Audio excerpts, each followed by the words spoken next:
Voy a poner la presentación y en un rato se las comparto, ¿vale? Para que ya lo tengan y el viernes, el lunes, continuamos con esta parte. Bueno, pero antes de eso, me gustaría, ¿tienen algún comentario respecto a la parte de la introducción? Si tienen algún comentario, pues es el momento ¿cómo se llama? De hacerlo notar, por favor.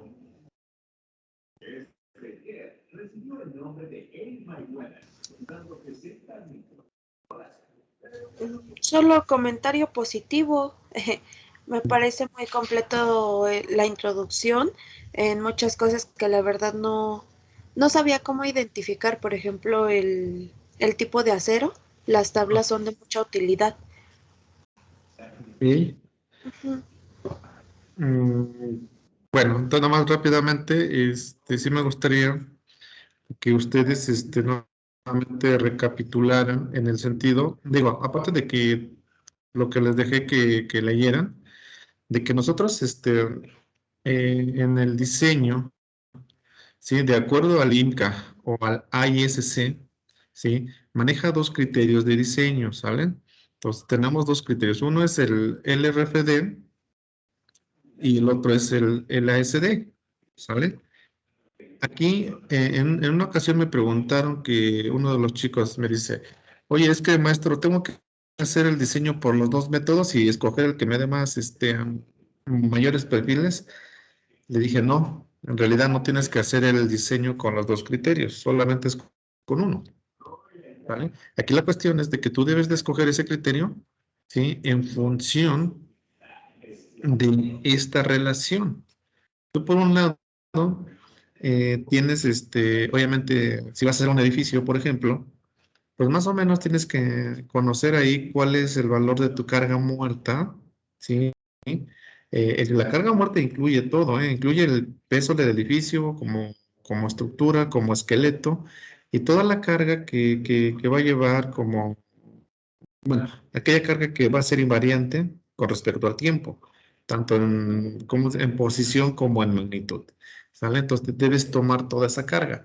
Y la carga viva, bueno, pues es la que obviamente tú vas a tomar del reglamento de diseño, de construcción, ajá, y bueno, pues ya ahí tú vas a decir, oye, el edificio es para un hotel, para un hospital, una escuela, etcétera, y en función de eso, pues ya haces tu revisión de cargas, ¿no? Carga viva contra carga muerta, y tú vienes y seleccionas el criterio de diseño más económico.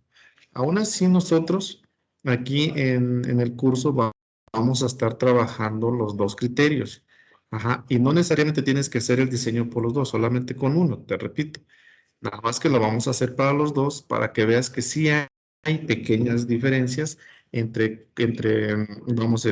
los perfiles que se requieren para uno y para otro criterio. ¿Sale? Entonces tengan presente que son dos criterios, uno es el RFD y otro es el ASD. En el caso del LRFD, ocupan sus factores de resistencia como phi y el SD son factores de seguridad definidos como omega. En el caso del primer criterio, déjenme prender mi tableta.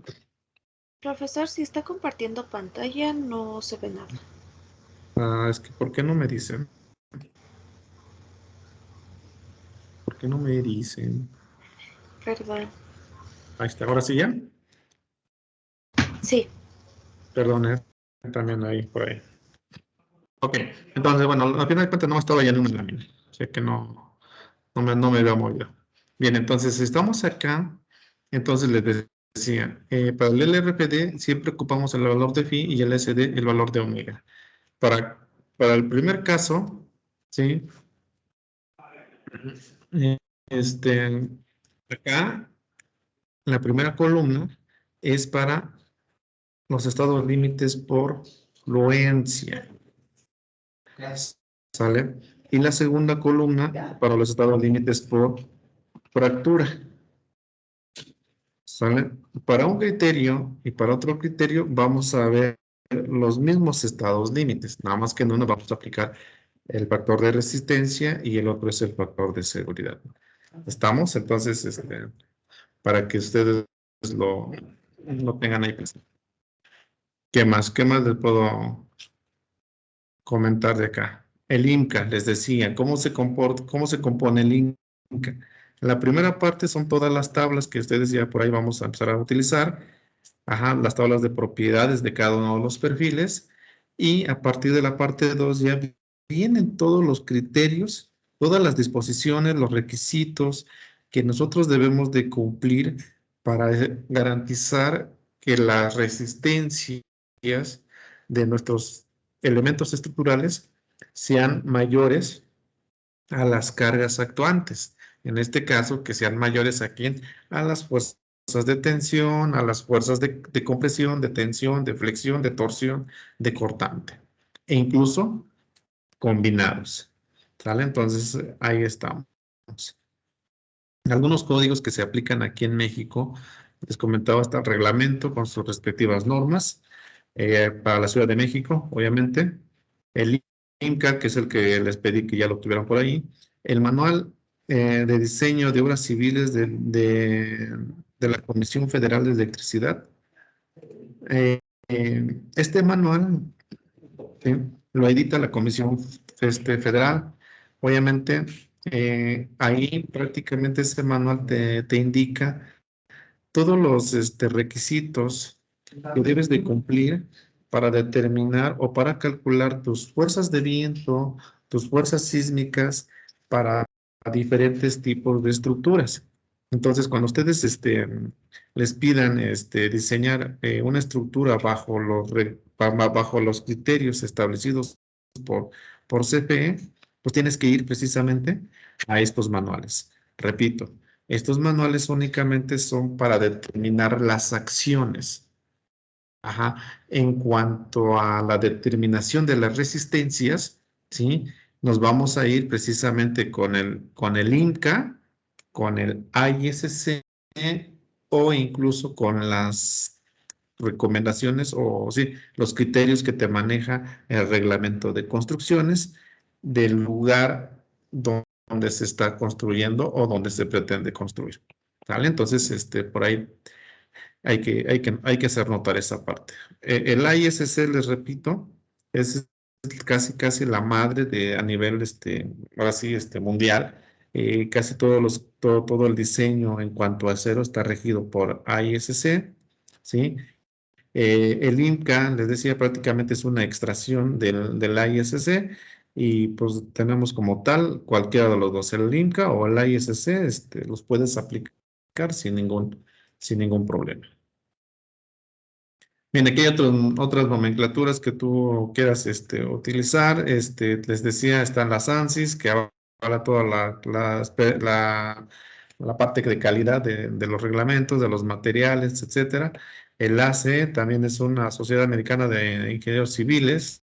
Ahí puedes tener muchas cosas. Si quieres ver más en cuanto a las pruebas, los tipos de materiales de acero, obviamente consulta el ACTM.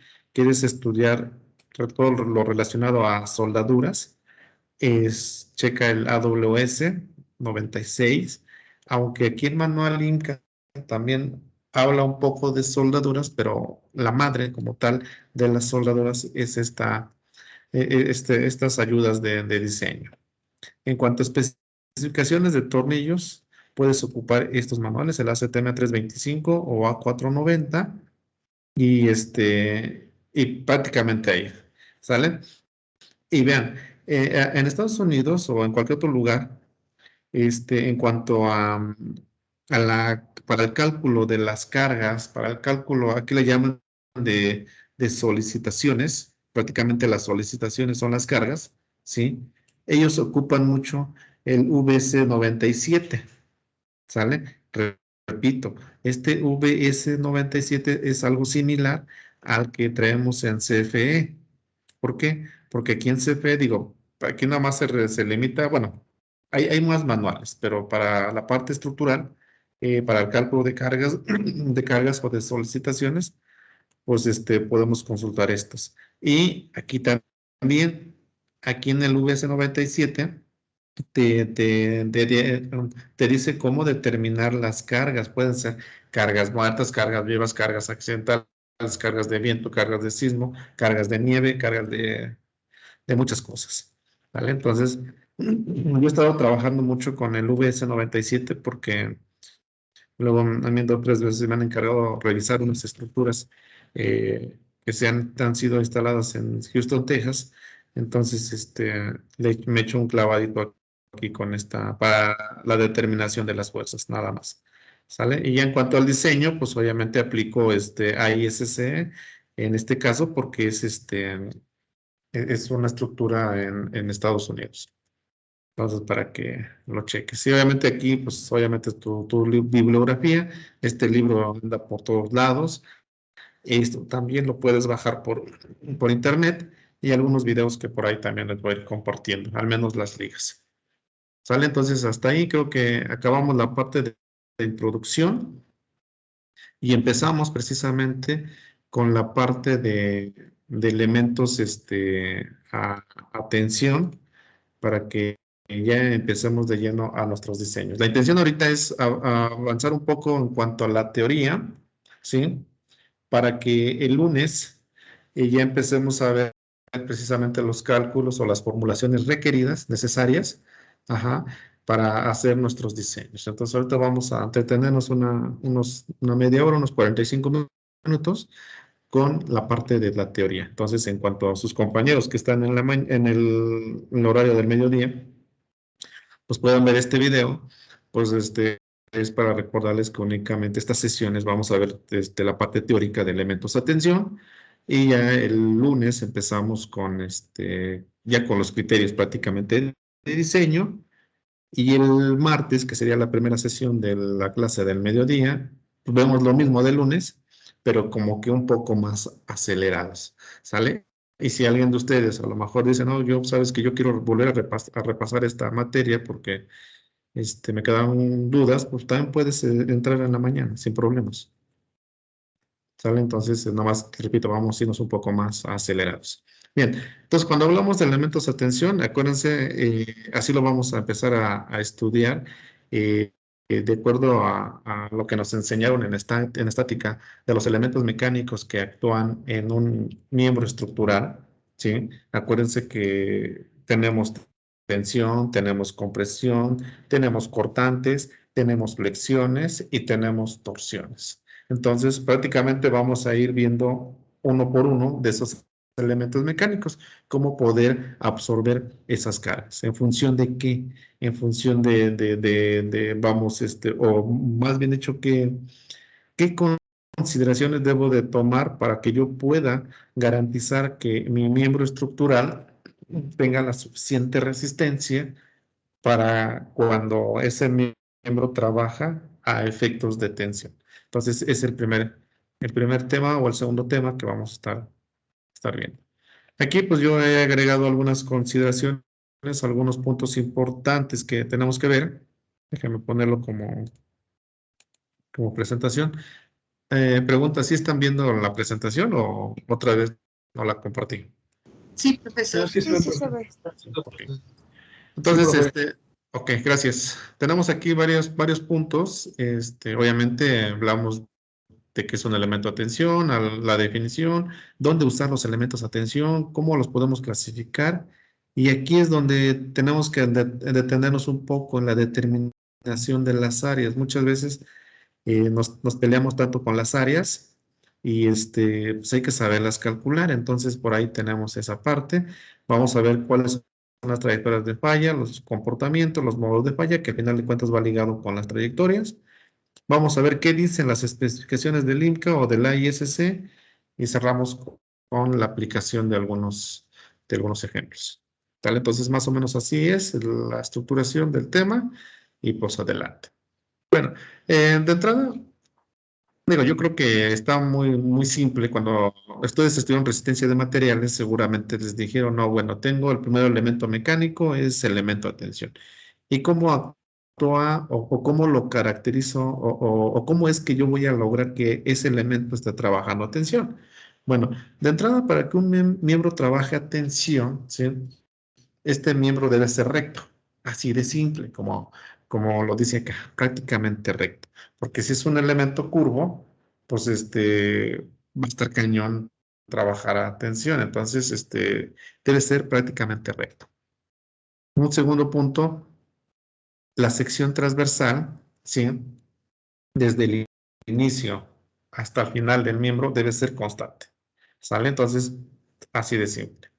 Un tercer punto, la carga, ajá, la carga donde, debe ser aplicada o debe estar actuando a lo largo de los ejes centroidales.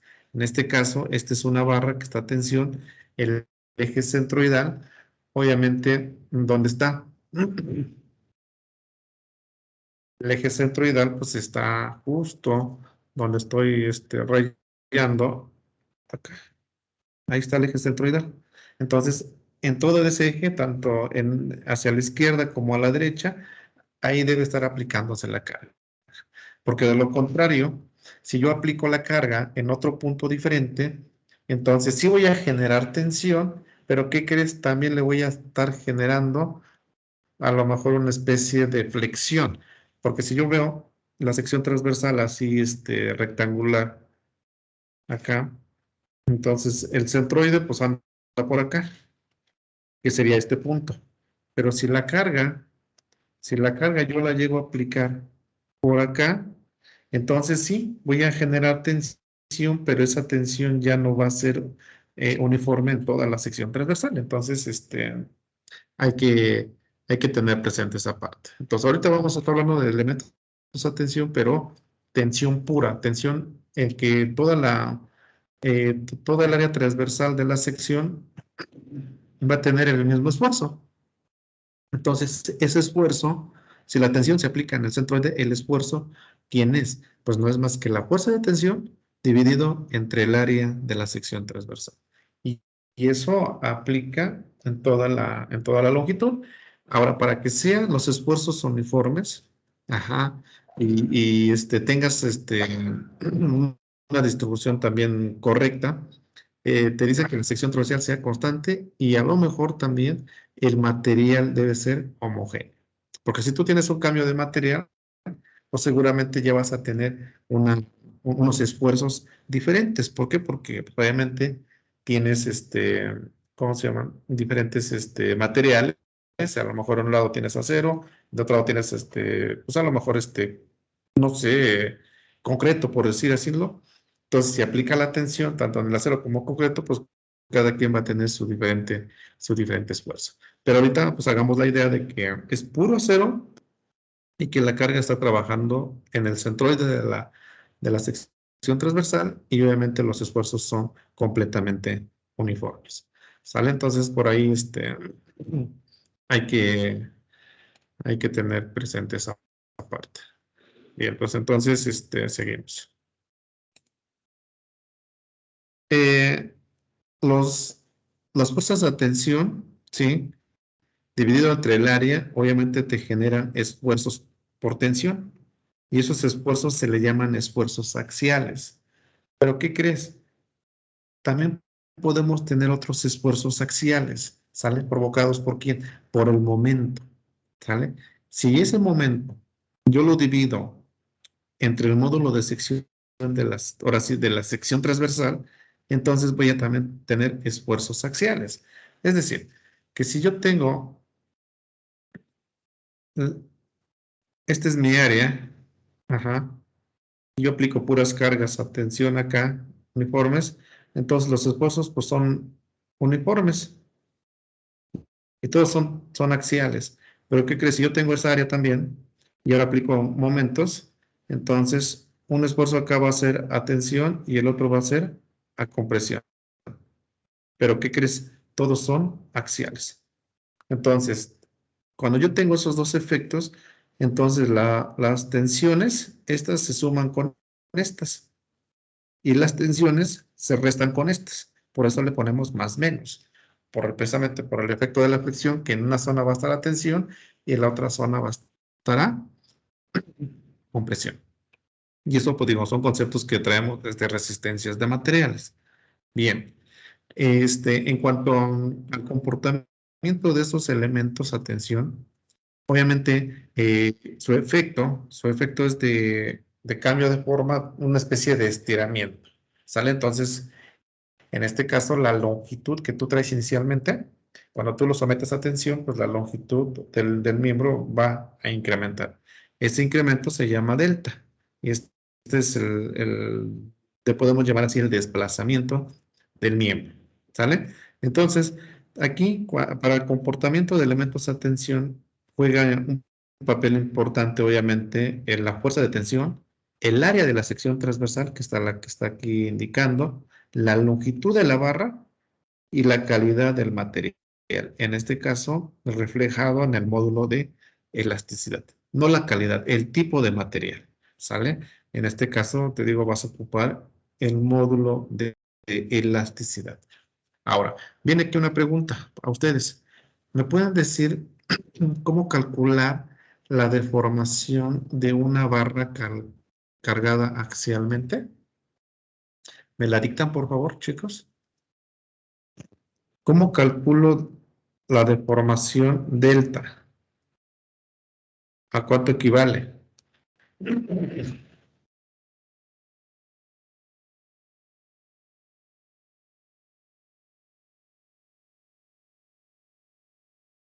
No, nomás no se me montonen, por favor, chicos.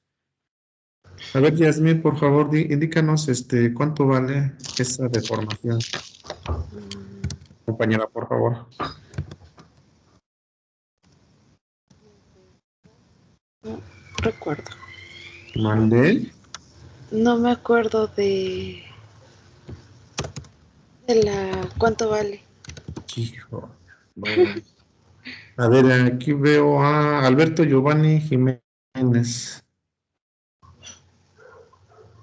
¿Cuánto vale esa delta? Por favor.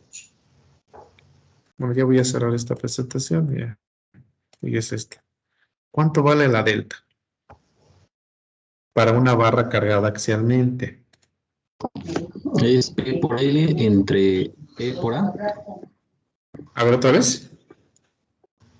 la carga por la longitud A ver, aguanta, déjame. dividido, A ver, la carga por la por la longitud longitud. Ajá. dividido entre el área por el módulo de elasticidad. ¿Es correcto eso, compañeros? A ver, Delia, confírmanos si es correcto eso.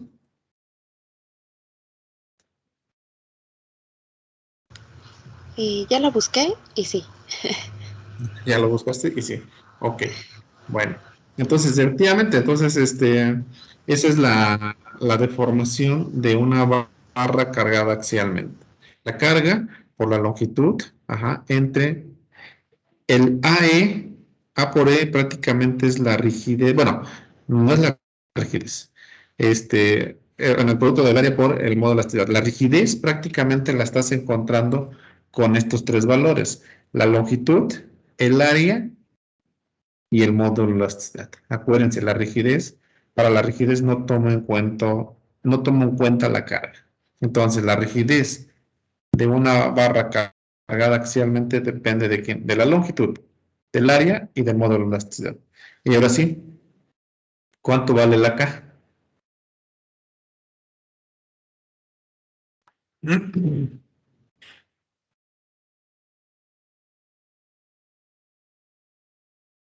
¿Cuál es la rigidez de una barra cargada axialmente?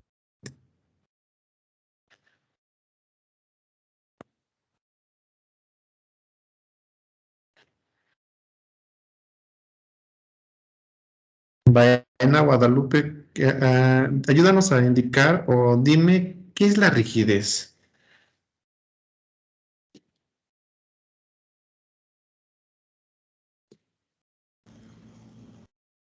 Es lo que se puede deformar. Es lo que se puede deformar. ¿Así? ¿Así nomás directo? Sí. Sí. Eric López. Buenas noches, pues nada más es qué tan rígido puede ser una estructura, ¿no? Puede variar. El acero es más rígido que el concreto, se puede decir. No, no. Es No, esa la, es la resistencia del material. Ahí lo que me está diciendo es la resistencia del material, nada más. No, yo tengo la rigidez de una barra. ok. ¿Quién iba a hablar por ahí? Yo escuché a alguien. A ver, Israel Pérez, ayúdales a tus compañeros, por favor, no seas malo. Ok, profesor.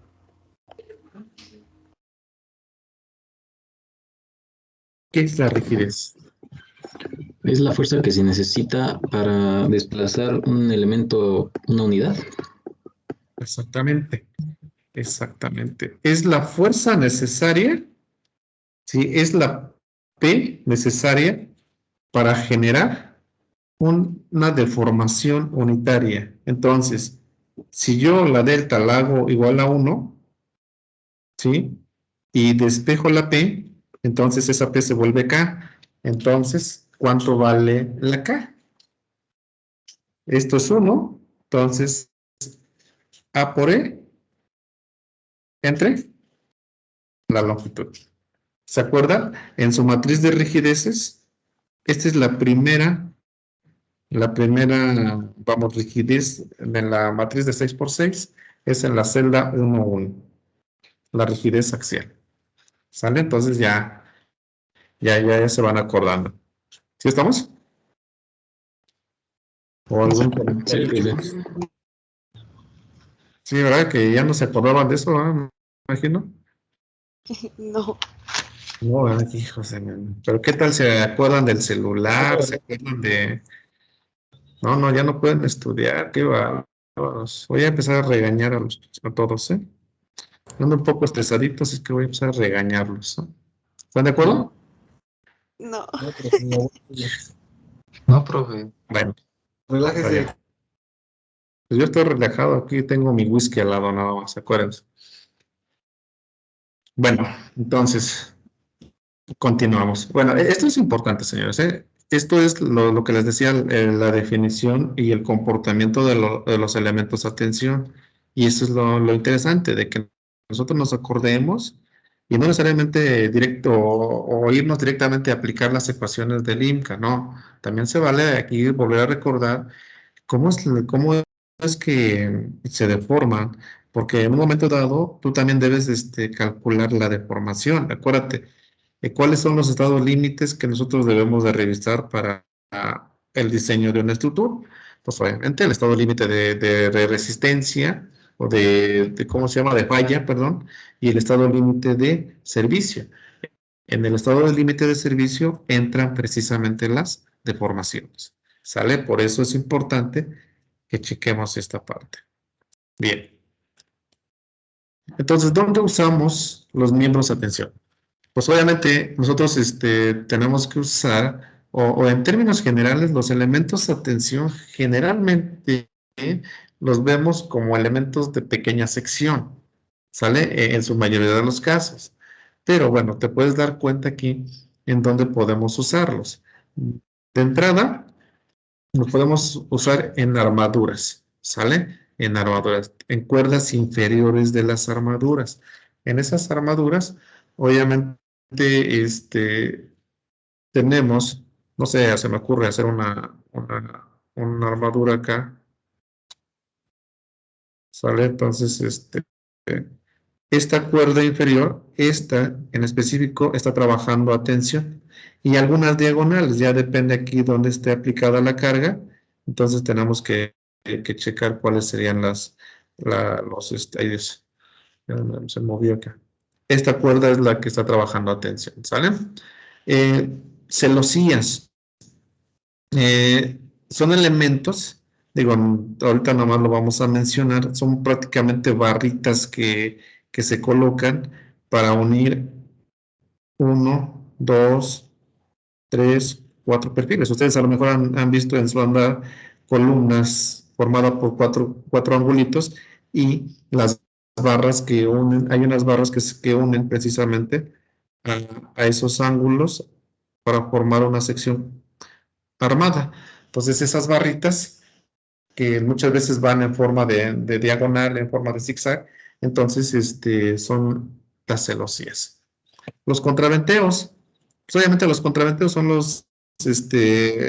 pues esos elementos diagonales que tú ves en los edificios, ¿sí? Que van de un nivel a otro nivel en forma diagonal, muchas veces son solas o muchas veces son dobles. Entonces, esos contraventeos te ayudan a que los elementos, perdón, te ayudan a evitar o a disminuir deformaciones considerables en las estructuras. Generalmente, esos elementos, bueno, depende de la dirección de la carga, esos elementos trabajan a tensión, ¿sale? Entonces, por ahí, ahorita vamos a ver algunas imágenes. Contraflambeos. Muchas veces, fíjense, es principalmente en naves industriales, en los techos. Para el soporte de las láminas y todo ese relajito, aparte de la estructura, imagínense que esta es una, una armadura de una nave industrial, ¿sale? Entonces, para colocar se me va el nombre, la lámina sobre la parte superior, entonces, entre una armadura y otra armadura, yo tengo que unirlos con perfiles. A lo mejor aquí hay un perfil, mira, a lo mejor es un ángulo, un canal. Ay Dios, ahí está el canal. Y por acá a lo mejor también va otro canal. Déjenme hacerlo más grande para que no se me borre. Aquí a lo mejor va otro canal. Y por acá va otro canal. ¿Sale? Entonces, y como las dos armaduras están separadas, no sé, unos 10 metros, entonces las láminas, pues vienen acá arriba de los canales y arriba de las armaduras, pues viene la lámina por acá. ¿Sale? Entonces, para evitar que los canales, como van a ser de longitud considerable, se me pandeen lateralmente o se me flexionen, muchas veces lo que hacemos es colocar unos elementos tubulares entre ellos. Ajá. Para evitar que los canales se me vayan del lado. ¿Sale? Entonces, a esos elementitos precisamente se llaman contraflambeos. Lo vamos a ver ahí, creo que tengo una imagen en una de las fotos que ahorita vamos a ver. Entonces, más o menos ahí son estos. Tensores, pues obviamente tensores son barras que están a tensión, como estos de los puentes vehiculares, que muchas veces incluso para estética, pues los colocan con tensores. Los colocan la columna en medio y luego los atirantan con tensores. Entonces, obviamente son elementos muy largos, de sección transversal pequeña, y obviamente su efecto o su forma de trabajar son a tensión. ¿Sale? Entonces ahí tenemos algo nosotros. Y todos estos los podemos clasificar como cables, son elementos flexibles, puedes ocuparlos como barras redondas, cuadradas o planas también. Puedes usar algunos perfiles pequeños de preferencia y algunas secciones también armadas, ¿por qué no? Y obviamente los tensores se llaman tensores así. ¿Sale? Entonces, por ahí tenemos esa parte. Todo lo que les comentaba está indicado acá, ¿sale? Entonces, los contraventeos, primeramente, pues son estos elementos que les decía, esos elementos pequeños, que te ayudan a disminuir los desplazamientos laterales. Puedes ocuparlos aquí en un marco e incluso en un marco sí, en un marco no, te la puedes llevar. Aquí en este pequeño edificio, los contraventeos son estos, las crucetas. Si se dan cuenta, la viga y la columna son de sección transversal más grande y el contraventeo es de sección más pequeña. Aquí, pues obviamente en armaduras, tipo también, a eso también se le puede llamar celosía muchas veces. Entonces son puras barritas, todos trabajando a tensión. Imagínate someter una barrita de estas a flexión, entonces pues las doblas inmediatamente. En barras de armaduras, obviamente toda la cuerda inferior está a tensión y la cuerda superior va a estar a compresión. Y había que verificar algunas de las diagonales también pueden estar a tensión. Ahora, los tensores, lo que les comentaba hace rato, los contraflambeos, perdón. Los contraflambeos.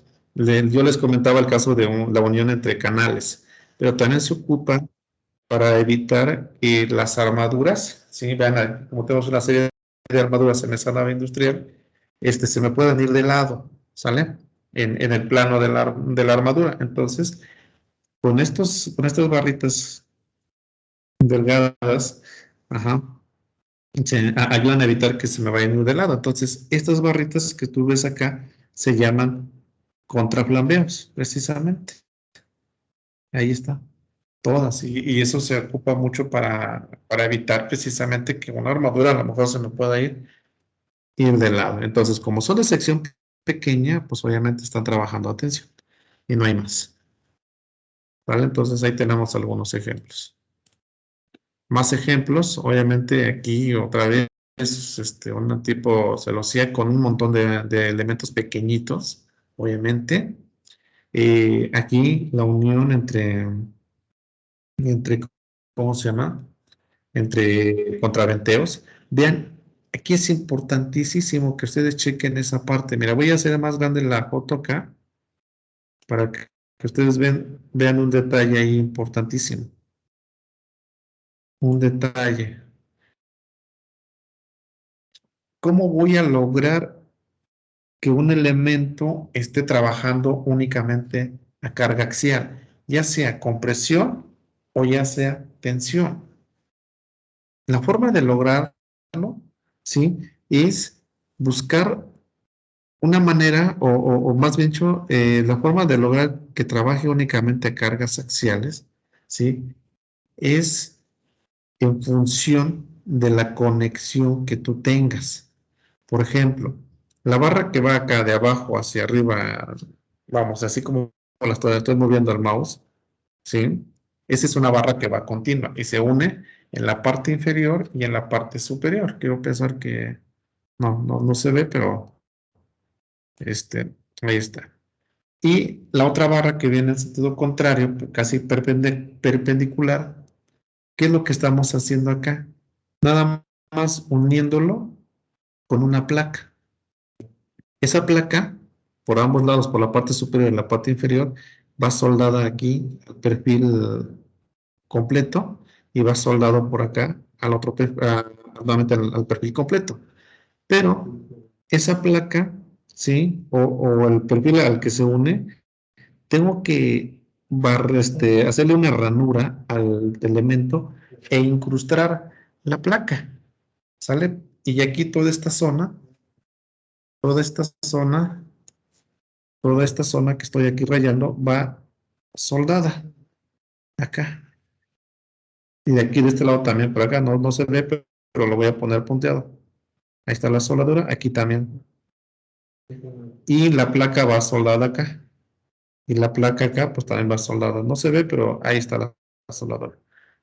Pero el elemento no va soldado directamente al otro elemento. Lo que va soldado, ¿quién es? La placa, únicamente.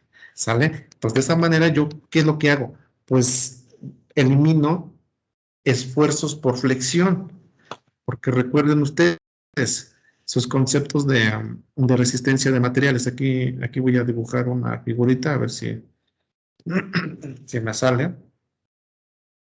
Cuando yo tengo esfuerzos por flexión, ¿sale? Entonces, imagínense, yo tengo una sección transversal ahí.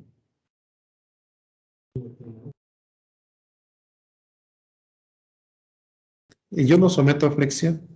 Ahí está. Entonces, mis esfuerzos, ¿cómo son? Ahí está. Un esfuerzo a tensión y a lo mejor a compresión. ¿Sale? Entonces, para evitar que estos esfuerzos estos esfuerzos acá, a tensión o a compresión, se disminuyan, ¿sí? O que no los transmita al otro perfil al cual me voy a unir, entonces desconecto o no doy continuidad a los extremos de los perfiles. Es decir, prácticamente esta zona y esta zona de la sección transversal no la estoy conectando al otro perfil. Si se dan cuenta, aquí en la unión, el perfil al cual llega, aquí está desconectado, incluso aquí se ve que está hueco. ¿Por qué? Porque es la sombra como es un tubo cuadrado, se ve la sombra vamos, un vacío.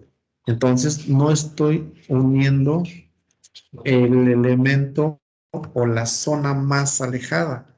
De igual manera, acá abajo, no uno la parte más alejada.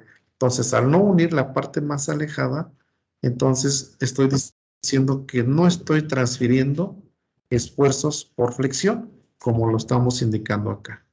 Si yo restringo completamente la parte superior, entonces estos esfuerzos por flexión generados en esas fibras se van a transmitir al otro elemento. Y aquí abajo vemos otro ejemplo, miren. Únicamente la placa es la que se une a la columna y en la diagonal, vean, incluso se le hace como una especie, les decía, una ranurita, se corta al perfil y se le incrusta la placa. Y entonces, ¿qué es lo que se hace? Se suelda acá. De este lado y de aquel lado. Y abajo también. Pero las partes más alejadas del perfil, acá, van libres. De este lado y la parte de atrás. Entonces, con eso yo evito precisamente que haya transferencia de momentos. Lo vamos a complementar más adelante en esa parte. Otros perfiles que tú puedes ver, o bueno, más bien elementos que trabajan como atención son los tensores, son los cables para levantar estructuras. Sale incluso la pluma de esta grúa, son elementos pequeñitos y la mayoría de ellos están trabajando a tensión, ¿sale? Todo este sistema de cables, todo trabaja a tensión. Entonces, estos cables que ves acá, estos cables que ves acá, estos, son elementos a tensión. Obviamente también un ejemplo claro, los tobones en los puentes, pues pueden ser barras sólidas o incluso cables trenzados, pero como tienen longitud considerable, entonces su efecto o su trabajo es tensión y nada más. No puedo someterlos a flexión, ¿por qué? Porque pues, no tienen prácticamente nada de resistencia. ¿Vale? Entonces no sé si por aquí hay algún comentario, chicos y chicas.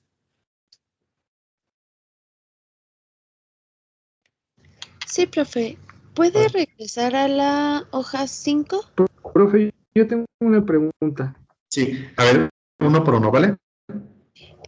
Los contraflambeos. En Sí. la imagen número 6, donde nos enseñó que está compresión a tensión y se unen, ¿de qué manera se unen? ¿Cuáles son los tramos que manejan? Los contraflambeos. Ajá. Ok, mira, si tú vas a unir las columnas, digo las armaduras, déjame, ¿cómo le hago? Me voy a ir hasta el último y ahorita me regreso. Voy a agregar ¿cómo se llama? Una lámina y aquí voy a rayar, ¿vale? Para que, ok.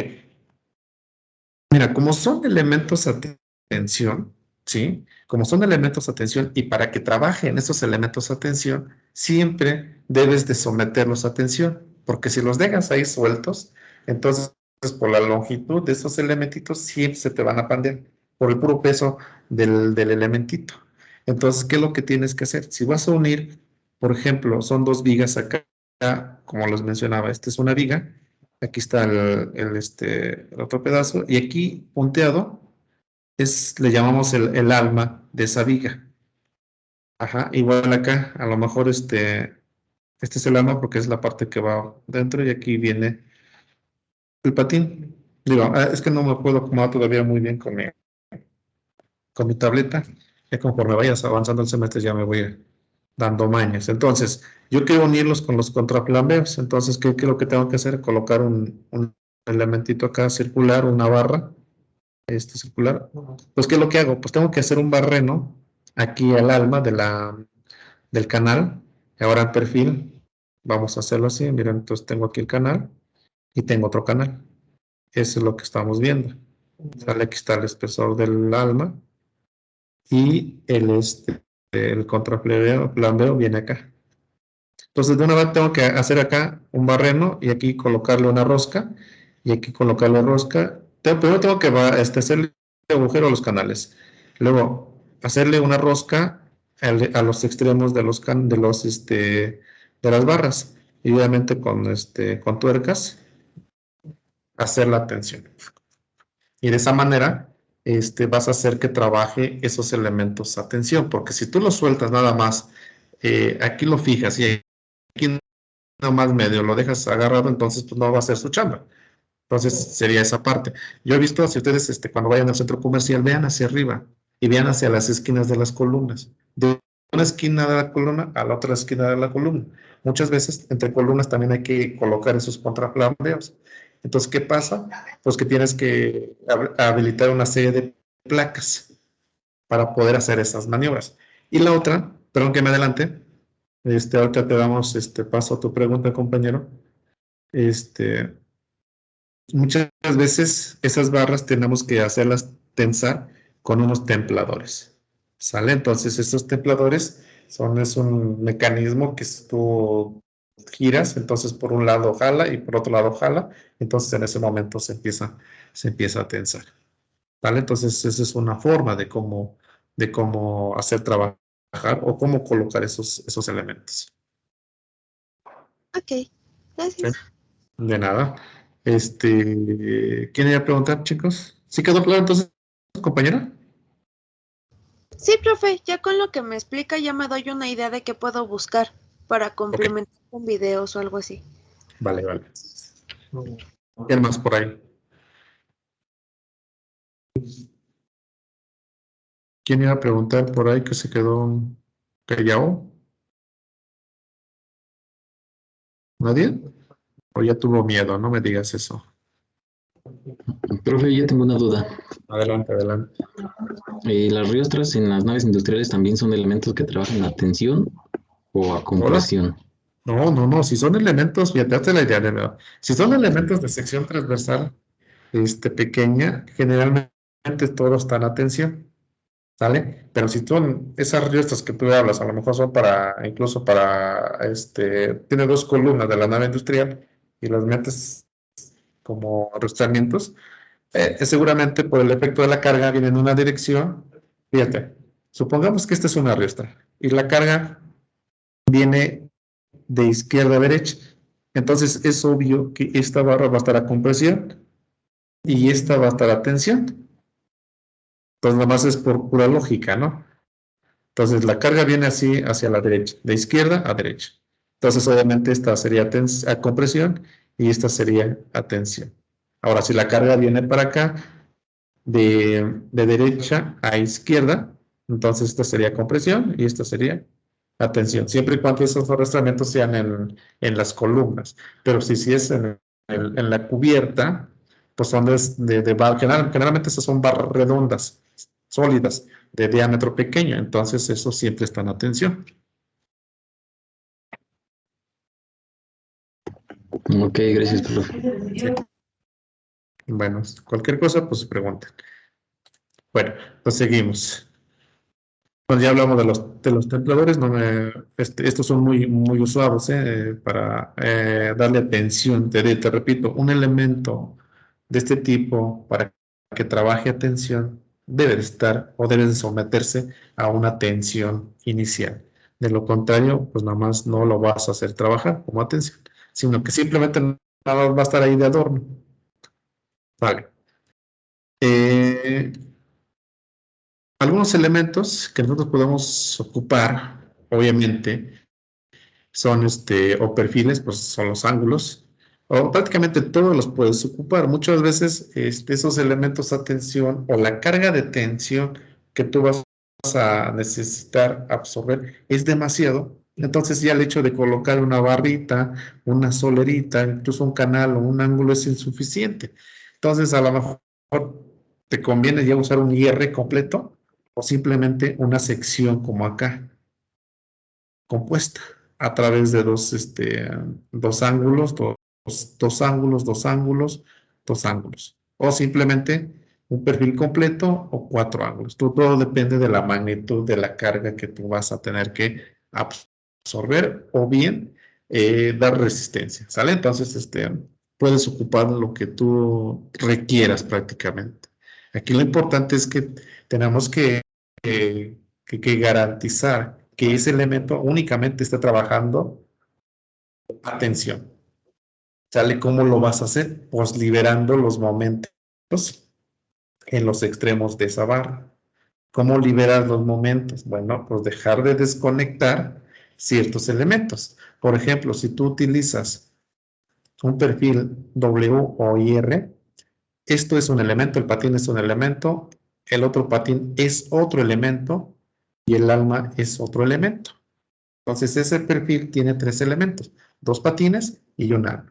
Si yo libero los patines, entonces lo único que voy a hacer, trabajar a quienes al alma, ¿sale? Entonces cuando yo trabajo únicamente con el alma, entonces o transmito cargas axiales, ya sea tensión, compresión, obtención y por qué no también cortantes.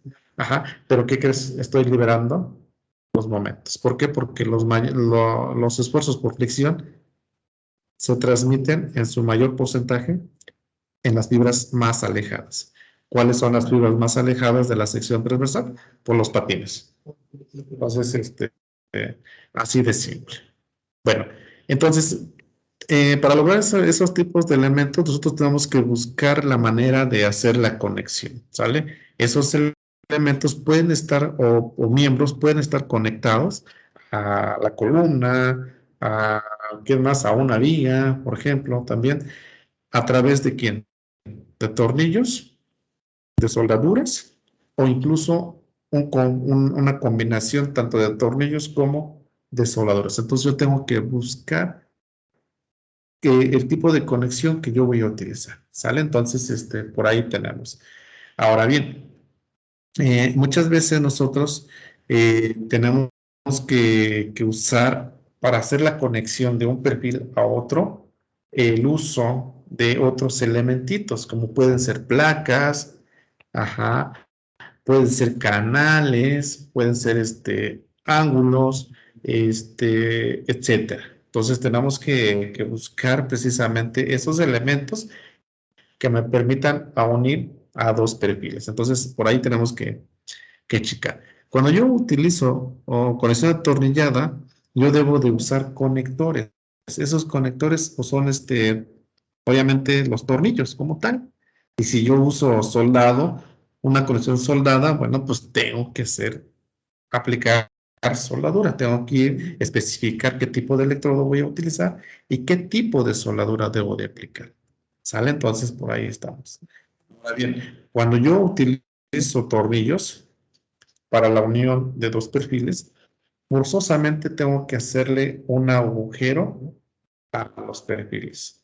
¿Vale? Entonces, cuando yo hago agujeros a los elementos de los perfiles, por ejemplo, a lo mejor como voy a unir únicamente el patín, entonces tengo que hacerle agujeros, perdón, aquí estoy mencionando el alma, entonces por lo tanto tengo que hacer agujeros en el alma. Entonces, al hacer agujeros al alma, estoy reduciendo el área del alma. Entonces, esa área yo tengo que tomarle en cuenta esa área reducida. ¿Para quién? Para verificar la resistencia del perfil. ¿Sale? Entonces, así de simple. Entonces, por un lado, si yo utilizo elementos soldados, entonces en elementos soldados o en conexiones soldadas no hago o no es necesario hacer barrenos o agujeros para poder aplicar la soldadura. Entonces la sección transversal de mi elemento, si únicamente es el alma que estoy uniendo, entonces pues es el área del alma, no hay más. ¿Por qué? Porque no estoy reduciendo o no estoy quitando material para poder hacer la conexión. Entonces, cuando uso tornillos tengo que hacer barrenos o agujeros y por lo tanto tengo que restar esa área de los agujeros. ¿A quién? Al área del elemento conectado. Si yo hago soldadura, pues ahí no hay ningún problema. ¿Por qué? Porque la soldadura nomás es un material de aporte y no tengo que hacer reducción del área por ningún motivo. Bien, entonces por ahí tenemos. Y ya para cerrar esto y para que nos vayamos precisamente a descansar, la siguiente sesión vamos a estar precisamente trabajando con los conceptos de área total, área neta y área neta efectiva. Pero de manera rápida, para que cuando tengan oportunidad, ustedes vayan al IMCA, ¿sí? Vean, aquí en cuanto a la presentación, pues ahí le vamos a parar. Déjenme ver si tengo aquí el link abierto. Y si no, lo abro de manera inmediata. Y les explico rápidamente en 2 o 3 minutos cómo viene estructurado en cuanto al estudio de los perfiles o para empezar a conocer las tablas de los diferentes perfiles.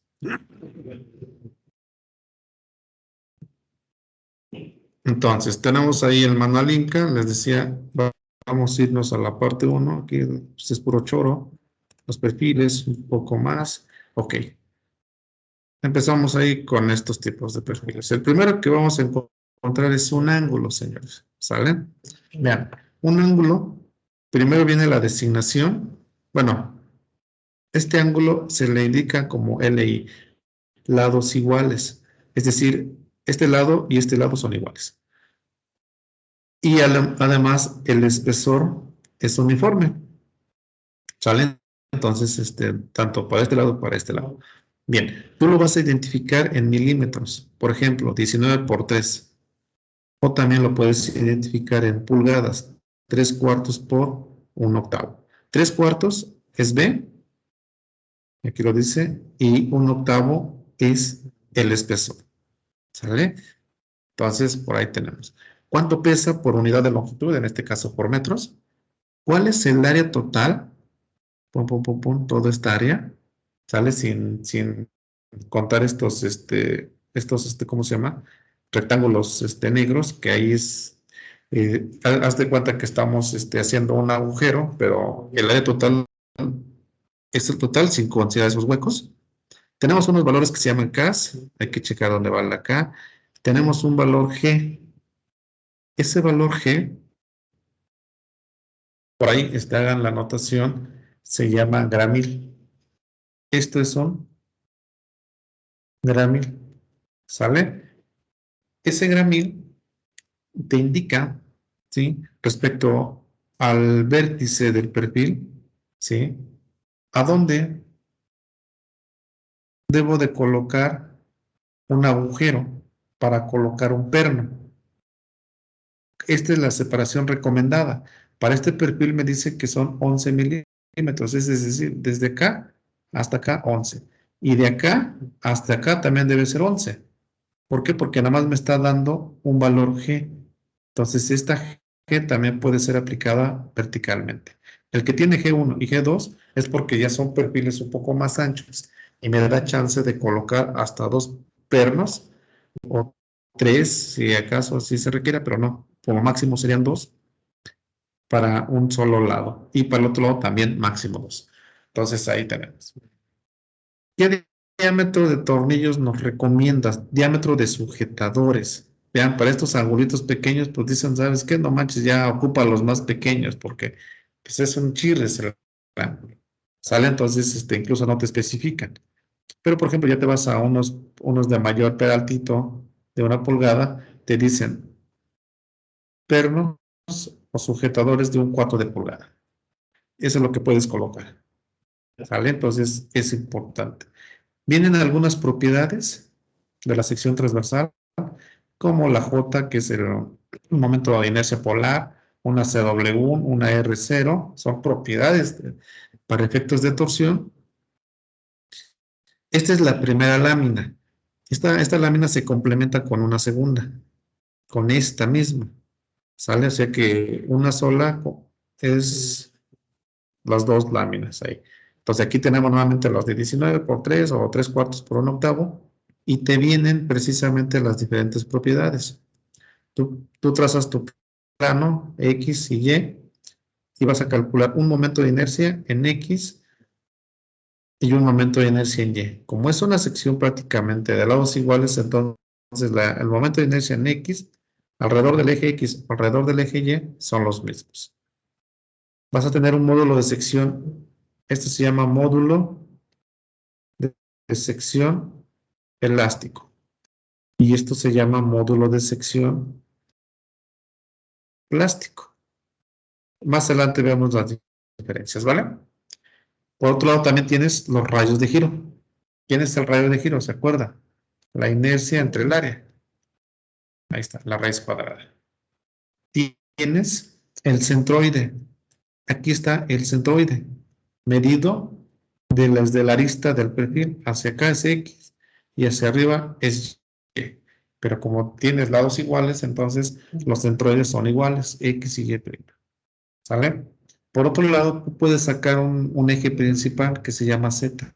Aquí está. De igual manera, tú puedes calcular la inercia alrededor de eje Z. Aquí está. Y el módulo de sección alrededor de esa Z. Y el rayo de giro también alrededor de esa Z. O de ese eje Z. Entonces, así de simple. Y prácticamente todos los demás perfiles así vienen indicados, perdón. Entonces, como ven acá, como nosotros vamos a estar trabajando con puras áreas, entonces tú únicamente tienes que checar el perfil, qué área tú necesitas para darle resistencia. Tú vienes al manual y dices, bueno, ¿sabes qué? Me voy con el área. Y empiezo a buscar, ¿qué crees? Yo necesito 6 centímetros cuadrados. 6 centímetros, 6.3, puedo ocupar este perfil o este perfil. ¿Sale? Entonces, ¿por qué? Si yo requiero 6 centímetros cuadrados de área, entonces no debo de escoger un perfil de 6, sino que debo escoger un perfil que tenga un área ligeramente superior. Entonces mira, ocupamos un ángulo de 1,5 pulgadas por 3 octavos o de 1,3 cuartos por 5/16. Y así de simple es como vamos a estar trabajando. Bueno, entonces más o menos así, para que se vayan acostumbrando a trabajar el manual Inca, con esta pequeña plática, bueno, espero que ya puedan empezar a trabajarlo y si no, pues ya con el paso de los días, pues nos vamos a tener que meter forzosamente ya. ¿Sale? Entonces, hasta acá le vamos a parar, chicos. Vámonos a dormir, es de viernes. Les decía que vamos a echarnos unas chelas, pero pues no estamos en la escuela. Lástima. Entonces, pues nos vamos a mejor a dormir, ¿no? A tomar lechita y a dormir. Está bien, O un pero tecito, un cafecito, nada, y no más. Puro tecito, maestro. Vale. La Puro cuarentena café. está. Bueno, entonces, aquí le paramos y